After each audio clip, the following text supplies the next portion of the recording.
Ամեն տարի փետրվարի 19-ին Գրիգոր Նարեկացի համալսարանում նշում են երկու կարևոր իրադարձություն՝ ամենայն հայոց բանաստեղծ Հովհաննես Թումանյանի ծննդյան եւ գիրք նվիրելու օրը։ Հայաստանի Հանրապետության գրողների միության նախկին նախագահ Երջանկայի Շատակ Լևոն Անանյանի նախաձեռնությամբ կյանքի կոչված գիրք նվիրելու օրը տարեստարի ավելի ու ավելի արձագանք գտնում հանրության շրջանում։ Օրվա առթիվ հանրապետությունում գրքին նվիրված տարբեր միջոցառումներ են կազմակերպվում։ Ոչ այնքան վաղ անցյալում գիրքն ամենացանկալի նվերներից մեկն էր համարվում։ Գրիգոր Նարեկացի համալսարանում էլ փորձում են վերականգնել վաղեմի ավանդույթներն ու երիտասարդ սերնդին վերադարձնել գրքի հանդեպ մասամբ կորցրած հետաքրքրությունը։ Ինչքան էլ տեխնիկական առաջընթացը նորանոր հաջողություններ արձանագրի, այնուամենայնիվ գիրքը կմնա անփոխարինելի։ Ես վստահ եմ, որովհետև այսօր մենք իսկապես ունենք ընթերցող եւ այդ ընթերցողը կապված է գրքի հետ։ Այսինքն այն ընթերցողն է, որը որակական առումով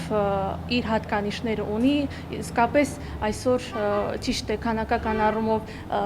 շատ չէ, բայց որակ կազմում է այնուամենայնիվ։ Արցախի գրողների միության կողմից Գրիգոր Նարեկացի համալսարանում կազմակերպված միջոցառմանը մասնակցում էին բանաստեղծներ, դասախոսներ եւ իհարկե ուսանողությունը։ Գիրքը միշտ եղել ու մնում է հայերի պաշտամունքի առարկան, իսկ որակյալ գրականությունը միշտ կգտնի իր ընթերցողին։ Դրանում համոզված են Արցախի գրական ընտանիքի անդամները։ Խորհրդային տարիներին գիրքը տան ինտերիերի մի մասն էր կազմում որպես զարդ, մոդայիկ էր գիրք գնել, բայց չէին ընթերցում, այն ավելի շատ զարդարում էր տունը։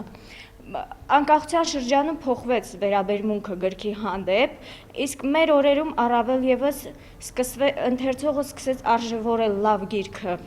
Իսկապես հիմա ընթերցողը կարողանում է զանազանել որն է լավ գրականություն ու որը վատ, եւ ունենք այսօր լավ ընթերցող։ Օրվան համահունչ եղան նաև նվիրատվություններ։ Ուսումնական հաստատության ղեկավարությունն առանձնահատուկ ուշադրության արժանացրեց համալսարանի գրադարանի մշտական այցելուներին։ Ժամանակակից տեխնոլոգիաներն այնպես են հագեցած, որ ամեն ինչ կարողանում եմ լրացնել ինտերնետի միջոցով, աշխատում եմ գրքերից եւս օգտվել,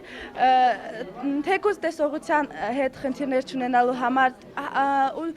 նաև գրքերը, քանի որ պետք է ինչ-որ մեկը օգտագործի, որպեսզի նրանք դուրս չգան շրջանառությունից, պահպանեն իրենց դերը հասարակության կյանքում։ Գենադի Երեմյան, Մերուժան Հայրապետյան,